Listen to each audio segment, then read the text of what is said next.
पाकिस्तान में मच रहा मौत का तांडव। बाढ़ के पानी ने हजारों लोगों की ली जान। ताश के पत्तों की तरह बिखर रहे घर। भारत पर भी मंडरा रहा खतरा। नासा के वैज्ञानिकों ने जारी की खौफनाक तस्वीरें। दोस्तों, पाकिस्तान में बाढ़ ने कहर मचा रखा है। यहाँ चारों तरफ तबाही का ही मंजर दिखाई दे रहा है। लोगों की चीख पुकार सुनाई दे रही है। पानी का खौफनाक तांडव यहाँ लोगों को मौत की नींद सुला रहा है।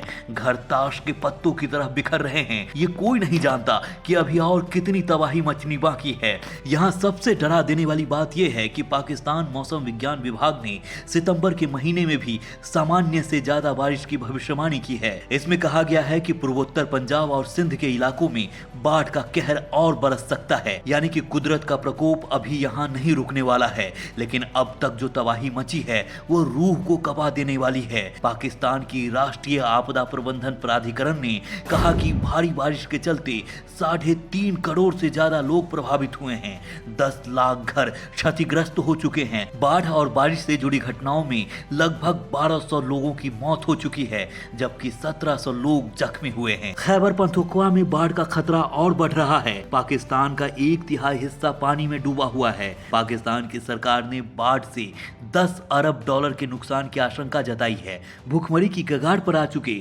पड़ोसी देश की बाढ़ के कारण अर्थव्यवस्था बुरी तरह चरमरा चुकी है। पाकिस्तान से आ रही ये तस्वीरें सच में काफी डरा देने वाली है।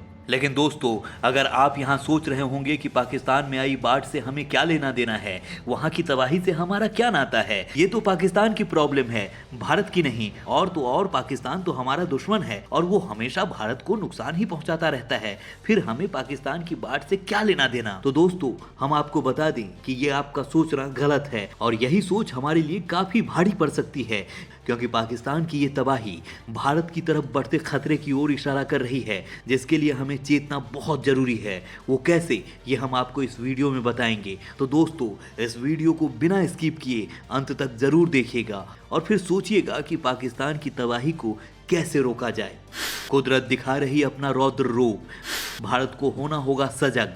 पाकिस्तान की तबाही ला सकती है भारत पर खतरा। दोस्तों, जब कुदरत अपना कहर ढाहती है तो वो ना देश देखती है, ना ही जाति, ना ही समुदाय या संप्रदाय देखती है। वो सिर्फ अपना प्रलय लेकर आती है। आज पाकिस्तान का गिलगिट, बाल्टिस्तान और खैबर पख्तूनख्वा से निकलने वाली नदियों का जलस्तर इतना बढ़ चुका है कि पूरे देश का नक्शा हरे से नीला हो गया है।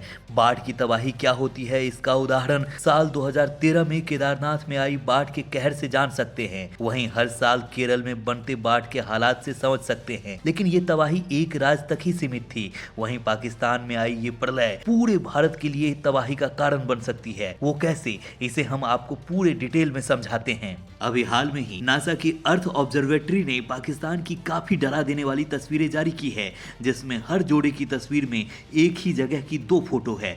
पहली 4 अगस्त 2022 की, जिसमें संबंधित इलाका कम पानी या सूखा नजर आ रहा है। वहीं दूसरी तस्वीर 28 अगस्त 2022 की है, यानी तब वही इलाका पानी में डूबा हुआ है। ज्यादातर तस्वीरें सिंधु नदी की है, जो पंजाब, खैबर पख्तूनख्वा, बलूचिस्तान और सिंध प्रांत से होकर गुजरती है। इस नदी में भयानक बाढ़ आई हुई है, जिसने पूरे पाकिस्तान के जीवन चक्र को हिलाकर रख दिया है। दोस्तों, सिंधु नदी हिमालय से ही निकल कर जाती है। पाकिस्तान के हिमालयी इलाके में से 7200 से ज्यादा ग्लेशियर हैं। बढ़ते तापमान के कारण दुनिया के बाकी ग्लेशियरों की तुलना में हिमालय के ग्लेशियर 10 गुना ज्यादा तेजी से पिघल रहे हैं, जिसका नतीजा हमारे सामने है। इन ग्लेशियरों के पिघलने की वजह से सिंधु समेत पाकिस्तान की कई नदियों का जलस्तर बढ़ गया है और बाढ़ की वजह से इनमें और बढ़ोतरी हुई है।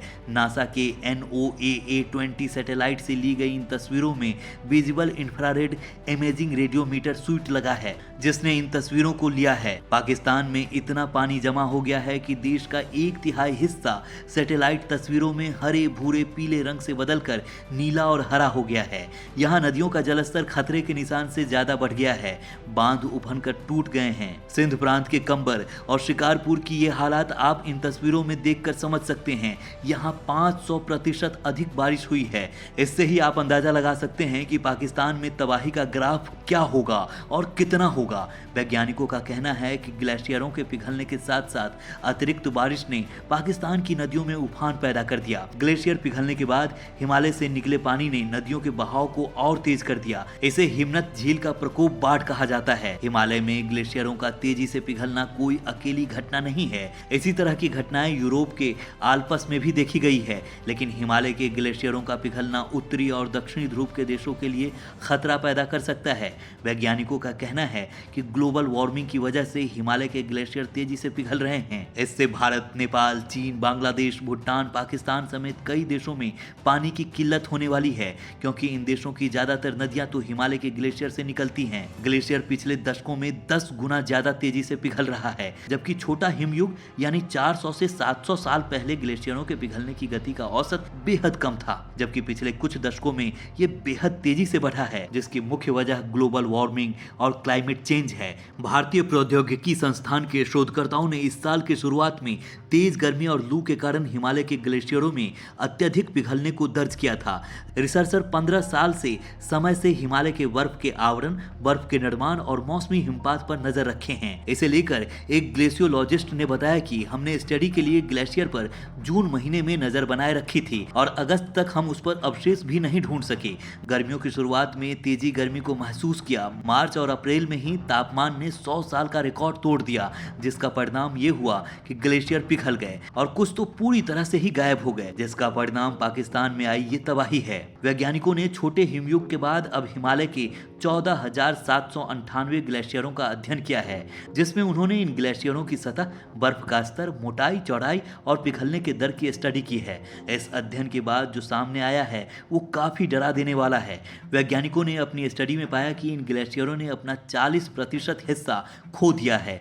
ये 28,000 वर्ग किलोमीटर से घटकर 19,600 वर्ग किलोमीटर क्षेत्रफल पर आ गया है। इस दौरान इन ग्लेशियरों ने 390 क्यूबिक किलोमीटर से 590 क्यूबिक किलोमीटर बर्फ खो दिया है। इनके पिघलने की वजह से जो पानी निकलता है उससे पूरी दुनिया के समुद्री जलस्तर में 0.92 मिलीमीटर से 1.38 मिलीमीटर की बढ़ोतरी हुई है। दोस्तों, वैज्ञानिकों का कहना है कि आर्कटिक और अंटार्कटिका के बाद दुनिया में सबसे ज्यादा ग्लेशियर वाला बर्फ हिमालय पर है। जिस गति से हिमालय के ग्लेशियर पिघल रहे हैं उससे भविष्य में कई एशियाई देशों में पीने के पानी की किल्लत होगी। ग्लेशियर के रिकंस्ट्रक्शन और वर्तमान ग्लेशियर की तुलना जब की गई तब पता चला कि हिमालय के ग्लेशियर सबसे ज्यादा नेपाल में पिघल रहे हैं।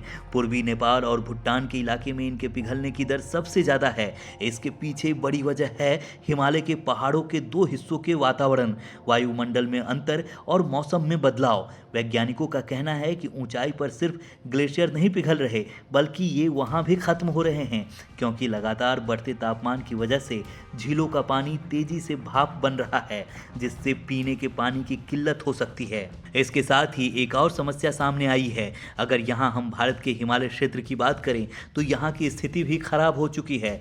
ग्लोबल वार्मिंग के कारण हिमालय की गोद में बसे नगरों में ग्लेशियर की बर्फ पिघलने की रफ्तार तेजी से बढ़ रही है। कभी पानी की कमी तो कभी बाढ़ जैसी स्थितियां पैदा हो रही है। इसमें चमोली जैसे हादसे को याद दिलाने की जरूरत है। उत्तराखंड में करीब 1200 ग्लेशियर झील हैं, जिसमें से एक भी झील खतरनाक नहीं है, बावजूद इसके ग्लेशियर लेक के टूटने का खतरा बना रहता है। इसका उदाहरण साल 2013 में केदारनाथ में आई आपदा और साल 2017 में गंगोत्री में आई आपदा के साथ ही 2021 में रैनी गांव में ग्लेशियर टूटने से फ्लड आया था। हालांकि गंगोत्री में साल 2017 में आई आपदा से कुछ ज्यादा नुकसान नहीं हुआ था, क्योंकि वहां जनसंख्या कम थी। ऐसे में अगर समय समय पर ग्लेशियर झीलों की देखरेख की जाए तो झील से होने वाले खतरे को टाला जा सकता है। वहीं अगर यही हाल रहा तो बाढ़ के ऐसे हालातों की पुनरावृत्ति होने से कोई नहीं रोक पाएगा। इंसानों द्वारा किए जा रहे जलवायु परिवर्तन को रोकना होगा, नहीं तो ग्लेशियर अगर पिघल गए तो आप नदियों की प्रणाली को खो देंगे।